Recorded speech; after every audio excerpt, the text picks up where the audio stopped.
You're watching Color 10 News at 10 in high definition. A federal judge's decision gets rid of age limits for the morning after pill. I'm Ashley Katz. And I am Dave Oliver. Good to have you joining us here at 10. Right now, girls under 17 have to have a prescription. While that decision is about personal choice, Missouri lawmakers are considering a bill about business choice. And Color 10's Kevin Schwaller is tracking both issues. Well, the Missouri bill is moving through the State House. We talked to a pharmacist and lawmaker about the possible changes.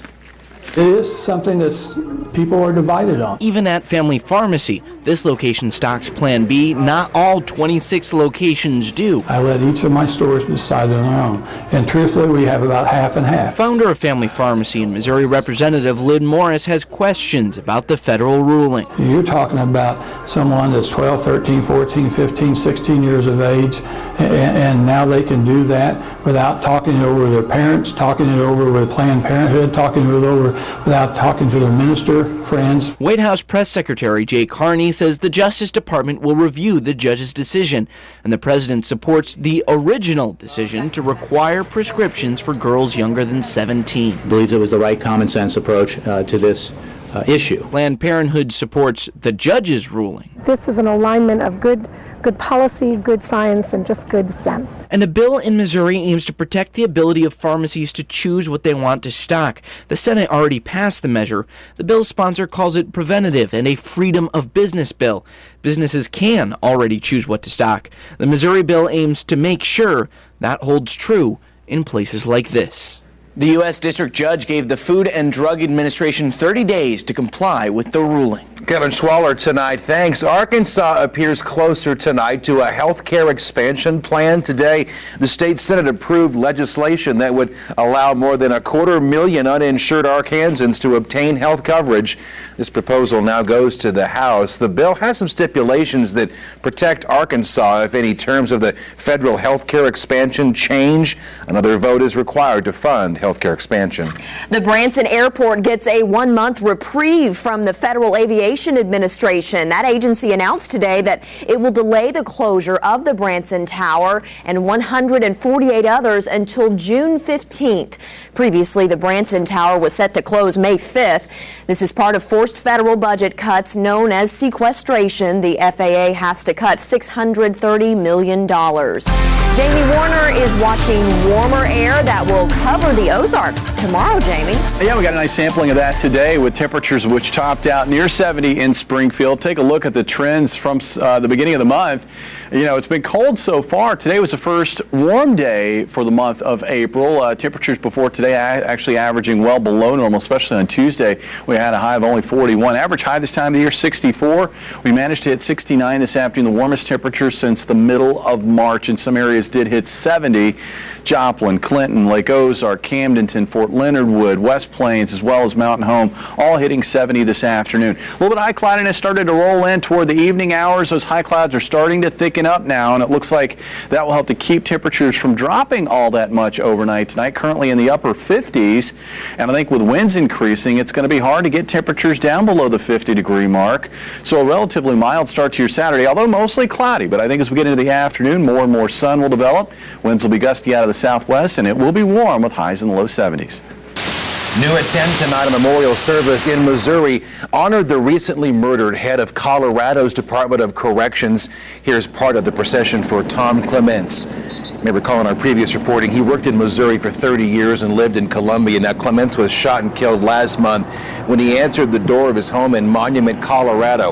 A white supremacist killed Clements and later died in a shootout with police in Texas. Authorities recently arrested another white supremacist linked to Clements' killing. Tomorrow is the anniversary of a hit and run that killed a Willard teen. 18-year-old Steeler Seaburn died after being hit by a car. He was a well-known Willard High student athlete. Seaburn was found in the middle of Farm Road 94, just southeast of Willard last year. His car was found nearby with the driver's side open. Color 10's Lindsay Klein shows how the teen is being remembered. He was so passionate. He was so loving. There wasn't anybody that he wouldn't help. He smiled. He hugged. He just had the best, amazing, vibrant personality. His heart was as big as a smile, which was big. These are things that come to mind. He's just one of a kind. When people think of 18-year-old Steeler Seaburn. It's been a very difficult year. Flowers, crosses, and encouraging words. We're holding up. Line the side of Farm Road 94, where 18-year-old Steeler Seaburn was struck and killed a year ago tomorrow. There's a lot of emotion. There's times it doesn't seem like it's been a year, and then there's other times it feels like it's been longer. We just don't want answers, Tonight, the Willard community is coming together to celebrate Steeler's life. Very emotional for the whole community. And recognize the good things that have come from his Memorial Scholarship Fund. To bring, as his mother says, triumph over tragedy. As the investigation into Steeler Seaburn's death continues, friends and family are praying for answers as they keep his memory alive. Parents aren't supposed to bury their children.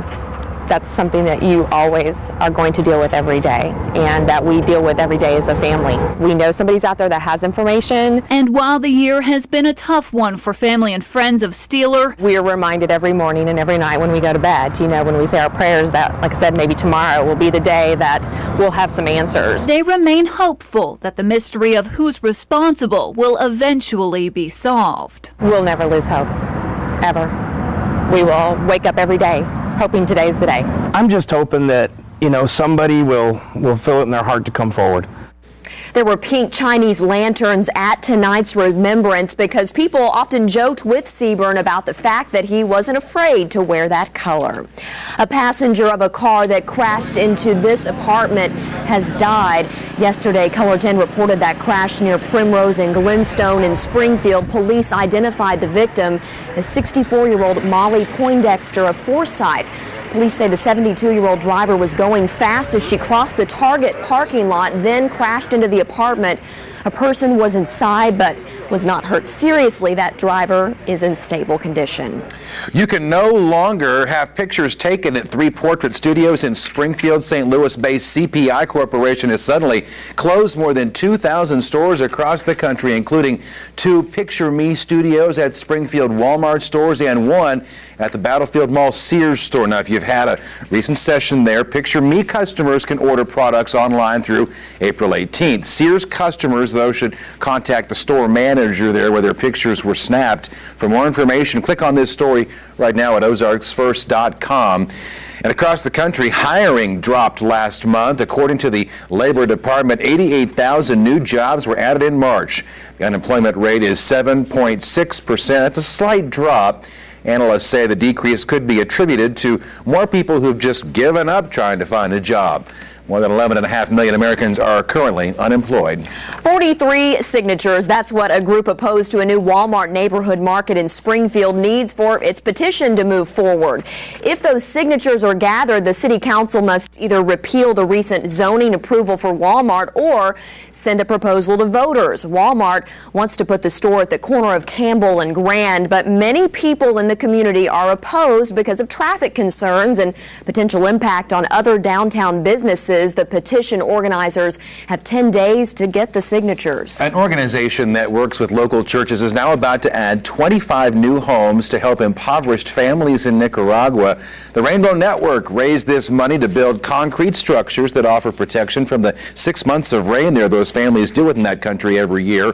Most families live in mud and stick structures, and they've got no running water. National Avenue Christian Church helped to raise $100,000 for this trip, which starts Tuesday. One local pastor from Campbell Methodist Church is going for the first time.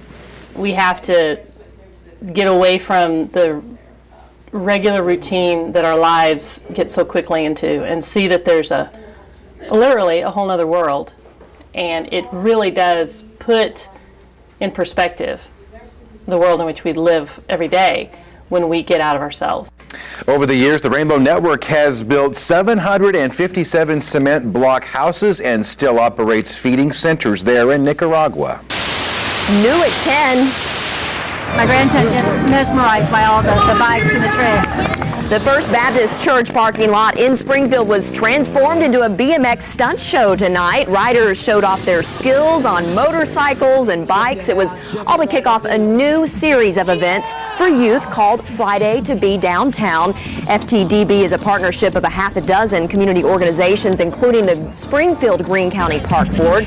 The leaders asked local kids what they wanted to see on First Fridays. The next event is a Cinco celebration on May 3rd. Well, call it Art for Autism. Tonight, the Mosaic Salon and Day Spa hosted this special showing as part of First Friday Art Walk. You see the paintings here are the work of children with autism in the Ozarks. The kids created the art during a special painting session organized by the Missouri Autism Report. That's a magazine. The art was sold during this special show at Mosaic tonight, and all the proceeds will benefit the Missouri Autism Report and its efforts to educate families across the state. Well, the countdown is on to Drury's national championship basketball game. The Panthers play for the NCAA Division II title Sunday afternoon. As people from Springfield head to Atlanta for the game, they're taking with them Drury shirts, hats, and giant foam fingers. Fans say you can never have enough. We need to represent, like we need to try to be in the front row of the Panthers again and get really into it, so we want to look good on TV. Now, most fans leave tomorrow for the big game. Tip-off 3 p.m. on Sunday, and you can watch it here on Color 10. We have you covered all weekend long with all things Drury. Drury Panthers Road to the Championship airs tomorrow at 4:30 and then at 9:30 on our news partner KOZL. We also have live coverage from Atlanta Sunday night and a special wrap-up show airing at 9:30 on KOZL and at 10 here on Color 10. Dan and Justin flew out this morning at 6 a.m. They got there. They've already got some reports that have been feeding back to us. We have some of those coming up shortly. Yeah, we'll have those in just a few minutes. And red and black are not the only colors you're going to see in Springfield this weekend. That's right. Expect to see many people covered in many colors of paint because the color run is tomorrow. Find out the good cause that benefits from all this messy fun. A lot of people on our Facebook page talking about the color run, and if you want to join in on that conversation, you can go to our website, ozarksfirst.com, click the like button there.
Color 10 returns with more local news for you right now. 10,000 people are going to be wearing white and running through downtown Springfield tomorrow morning. The Color Run 5K is meant to be fun, and it's not even timed. Hundreds of volunteers will be throwing colorful paint as people run through downtown. That paint is a mixture of food coloring and cornmeal, I believe. Now, all of the proceeds will benefit the Equilibrium Therapy Center. That nonprofit offers horse-assisted therapy to children and adults with disabilities. These funds that we'll generate from the Color Run will help us on re-innovating the facility with classrooms and therapy rooms, but also it can help produce scholarships for those families that can't afford to do therapy.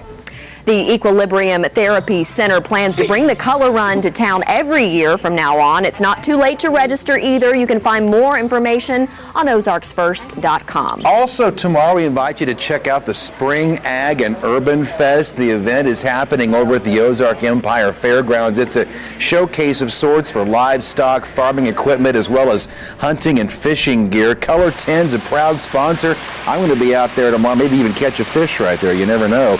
The Spring Ag and Urban Fest again is tomorrow and Sunday from 9 a.m. until 5 p.m. And tomorrow just might be a great day as well to hang out at the park. Of course, lots of families did just that today over at Doling Park, you see right here in Springfield. Now, technically, it has been spring for a few weeks, but we've really been hoping for this kind of warm weather for quite some time. We took advantage of it out there today for sure. And Jamie, more of the same tomorrow, but later in the weekend, we're going to have humidity. We haven't seen that in a while. That's right. It's not only going to feel temperature-wise like springtime, but we're going to see that spring humidity as well. And of course, you know, those are a couple of ingredients. All you need is a storm, and then voila, you can have strong to severe storms. And that may be a possibility as well next week. A look at this forecast and what to expect this weekend and beyond coming up.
And now weather with Color 10 News Chief Meteorologist Jamie Warner.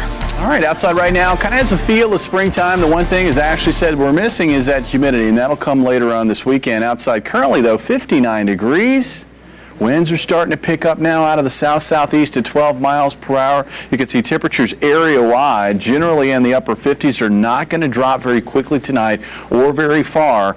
And here's two reasons why. The wind, which is starting to pick up now out of the south at about 10 to 15 miles per hour, will continue to increase for the rest of the night tonight, and high clouds will continue to increase from the west. So that combination of that blanket of clouds and the wind will keep temperatures probably from bottoming out too much below 50 degrees in most areas, and some spots probably won't even make it below 50 overnight tonight for lows. Now, these high clouds sort of the leading edge of some unsettled weather out west. You can see these pockets of showers. There's one, here's another one right there. There's no one solid storm. It's a series of little storms that are going to be advancing east and impacting the Ozarks here as we head through the weekend and into early next week. So what we'll find is we'll find some cloud cover at times, and eventually as things moisten up, we'll have a chance for some wet weather as well. Now, overnight tonight, high clouds will continue to move in, and we're going to start Saturday off, I think, on a fairly cloudy note. But as we get into the afternoon, I do expect partly cloudy skies to develop, and that'll be enough to push temperatures into the low 70s for highs. Now, notice this little band of showers up to the north. There is a risk for maybe an isolated shower or two, maybe in areas like Camdenton and Waynesville, as we find this weak front sort of dropping south to about Highway 54 Saturday night. That's about as far south as it's going to get, and then it's going to pull up stationary. And then it looks like during the day on Sunday, as another disturbance moves in from the west, interacts with that front as it's trying to lift toward the north, plus there's going to be a little bit more instability in place. I think by the afternoon we'll likely find some scattered shower and thunderstorm activity trying to fire, especially along and north of Highway 60. I think that'll probably be early in the afternoon, and then that activity will tend to shift north towards central and northern Missouri as we head into late afternoon. Maybe some heavy rains from it, and the strongest storms could produce maybe some small hail. Then things get a bit more interesting next week, as the Gulf is going to be wide open in response to a developing trough out west. These upper level disturbances are going to continue to move through and interact with that more unstable environment, and at times we're going to have a few showers and thunderstorms in the forecast Monday into Tuesday. It's Tuesday late in the day and Tuesday night that storm out west will finally begin to move through, and it'll push a cold front into the Ozarks, and that's when I think we could see widespread, possibly strong to severe thunderstorms. So something to watch for. The window looks like it'll be late Tuesday and a Wednesday morning. All modes of severe weather will be possible. So now is the time just to make sure that weather radio is in working order, just in case we do get some severe weather as we get into next week. Overnight tonight, increasing high clouds, low of 48. Tomorrow we'll see a high of about 72. Winds will be gusty out of the southwest at around 15 to 20 miles per hour with higher gusts. About 74 high on Sunday, low 70s on Monday and Tuesday. Notice the overnight lows also very warm in the 50s.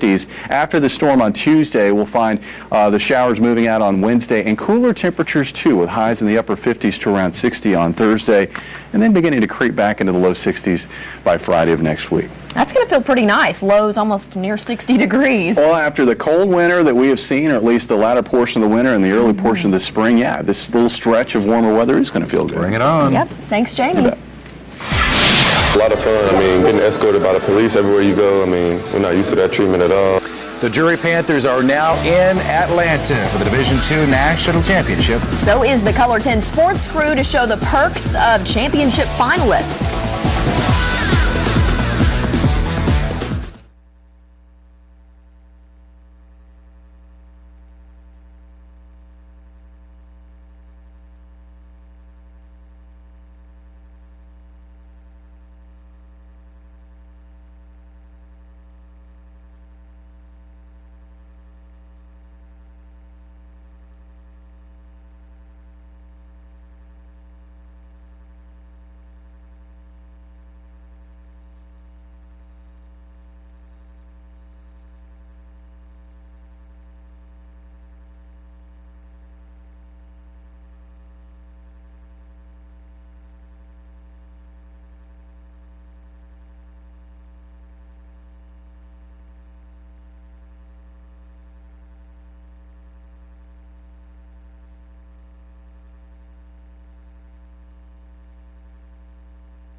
Now, the Chevy Dealer Sports Report with Dan Lucy. Sports on location in Atlanta, Georgia, at the site of the Final Four. Hello, everybody. I'm Dan Lucy. And I'm Justin Doherty. The Drury Panthers are here in Atlanta because they're going to play for the NCAA Division II National Championship on Sunday against Metro State. Right, but before the Division II programs get started, the Division I programs play tomorrow here at the Georgia Dome. And today was practice day, and I set out amongst the crowd of the Georgia Dome to try to find some Drury Panther fans. Who's going to win the national championship? Michigan! No, for Division II. Here in Atlanta, Georgia, national championship game just a few days away. Are you taking Drury? Yep. Yeah? Are you a big Panther fan? Huh? Are you a big Panther fan? For Michigan. Michigan, what about Drury? I love Michigan. All right, we hit the jackpot. A lot of Drury fans here in the Georgia Dome today. Can you go Panthers? Go Panthers! Yeah, go Panthers. Go Panthers. But Michigan will be the number one. They will be the victor of the 2013 NCAA championship. So Drury can be the number one. 100%. Okay, all right. 100%. Who do you think will win the national championship? Michigan. I mean, no, Louisville, I'm sorry. Louisville. What about Drury? Do you want to choose Drury? No, because I play basketball at Northern University, Division II. So. Oh! Go Blue! What about Go Red? Can you say Go Red? Go Red! No! Well, then, we had a few fans. We found a couple. Yeah. And the real Drury Panthers had practice today over at Georgia Tech. Here's a look at their day. Just a few miles down Peachtree Street from the Georgia Dome sits Georgia Tech's campus, and that's where the Drury Panthers held their practice. It was an hour and a half of basketball normalcy in a whirlwind week. Brackertown was amazing. It was like Disneyland for basketball players. That's how I've been describing it, because it was just so amazing. There was all these different games, not just basketball, but it was lacrosse, hockey. I mean, I fenced with a guy. After winning in Louisville, the Panthers find themselves in the heart of college basketball nirvana, the Division I Final Four, and these D2 boys are being treated like rock stars. It's real nice. It's a lot of fun. I mean, getting escorted by the police everywhere you go. I mean, we're not used to that treatment at all. So it's kind of once-in-a-lifetime experience, but it's a lot of fun. Police escort's pretty cool. We never really got an experience like that. We kind of had like a little bit of thing earlier in the year, and then last year I was in high school, like the state championship game, we kind of like a little bit of escort, but nothing like this. They're stopping traffic and stuff. Yeah, it's awesome. Despite the pomp and hoops pageantry, Coach Steve Hesser is confident that his team can refocus by Sunday. We've been talking for a month. Enjoy the process, and they've been very mature about being loose and enjoying the process. But when it's time to play, they've obviously played. So I have confidence that that's what they're going to do come Sunday. And then tonight we're going to step away from the college basketball and go to the professional basketball and catch up with Atlanta Hawk and former Kickapoo grad Anthony Tolliver. We'll bring you that story tomorrow. That's going to wrap it up for us tonight from the Final Four in Atlanta. For Justin Doherty, I'm Dan Lucy. Back to you. We are sure happy to have our guys there. They're not having any fun. Oh, no. Are they? They're having a terrible time down there, as you can tell. Yeah, that's right. We'll be right back.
are tonight's winning lottery numbers.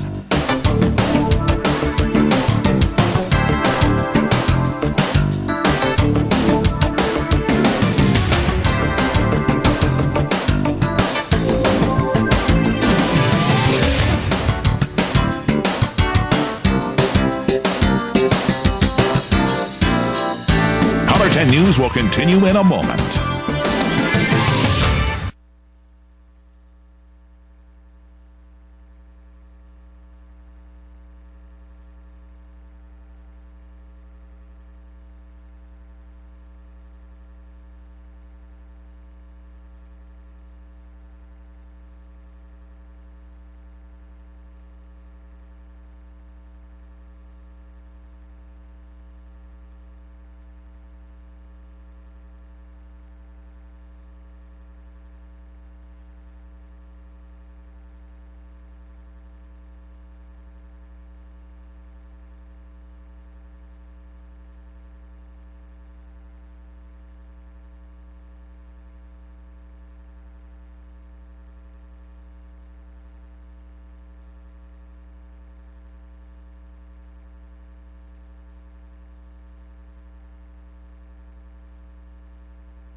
Even here at 10:34, still a good time to be outside. You better believe it. 60 about right now, and looks like we're going to see another warm one tomorrow with highs in the low 70s. 70 again on Sunday. Just plan on a little wet weather in the afternoon, at least in places, and watching for that severe weather threat maybe next week, Tuesday night. Thanks, Jamie.